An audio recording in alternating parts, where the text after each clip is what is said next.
We asked Pompeo to join us tonight, and though he rarely turns down a televised interview, he refused to come. We hope he will reconsider.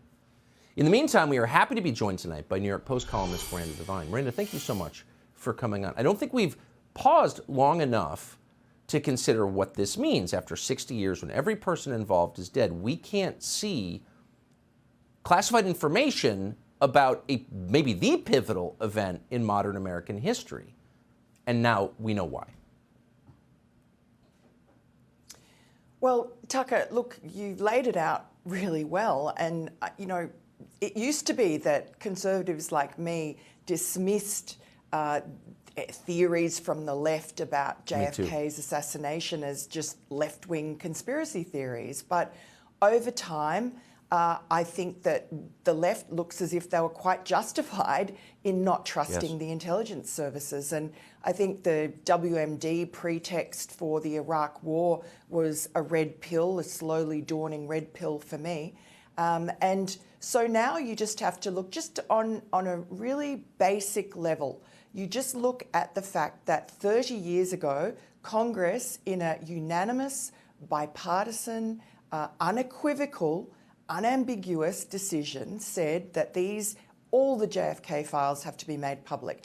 Absolutely no reason to keep them back. As you say, it's almost 60 years ago. Everybody involved is dead. You're not worried about sullying reputations or unmasking a spy overseas.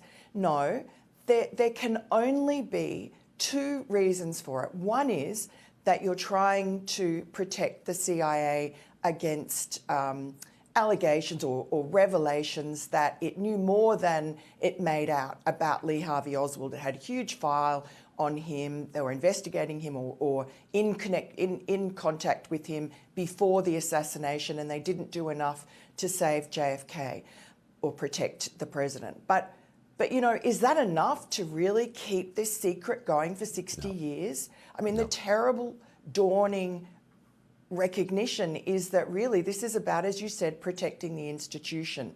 If the CIA was involved in that assassination, that is the reason that you would want to keep that from the American people, because the fury that would erupt, and this is a bipartisan fury, it'd be the one thing that would unite Americans, is an absolute rage at this unaccountable spy agency that has decided that it is going to get involved in murdering, assassinating the duly elected American president. For what reason? There would be such a clean out of the CIA. I don't know if it would even survive. And so the trust in our institutions is already at rock bottom.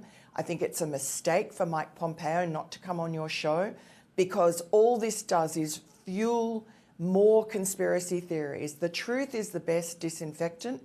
And if the CIA did do this, was involved 60 years ago, then it needs to come clean. We need to have a reckoning. And just to be clear, that was the assessment of someone we spoke to who was directly and personally familiar with the contents of these documents. It's not someone who read it on the internet. This is someone who had access to the documents. And I have to say, I don't understand, and I agree with you, secrecy abets evil. And the more secrecy you have, the more evil you're likely to have. So we should minimize the amount of secrecy as a general matter. But I don't understand how John Brennan can go on NBC News every day, he was on today, and no one pauses and asks, what is this exactly? 60 years, really? And don't give me the sources and methods BS, by the way, son. We're adults here. What's the real reason? Why does no one ask him that?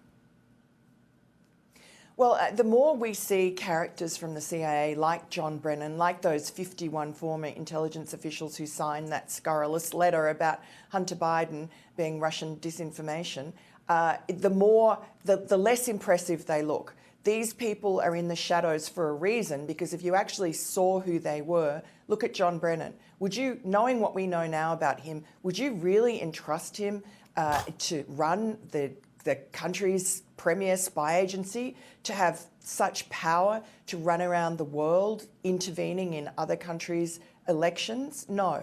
So I just don't know what good it does us to have those kind of malevolent people having so much power and using it in our name and causing us all great harm because we don't know what they're doing. That's right. Transparency can fix it. It's the only thing they can. And I appreciate your assessment tonight. Miranda Devine of the New York Post. Thank you. Thanks, Tucker. Subscribe to the Fox News YouTube channel to catch our nightly opens, stories that are changing the world and changing your life. From Tucker Carlson tonight.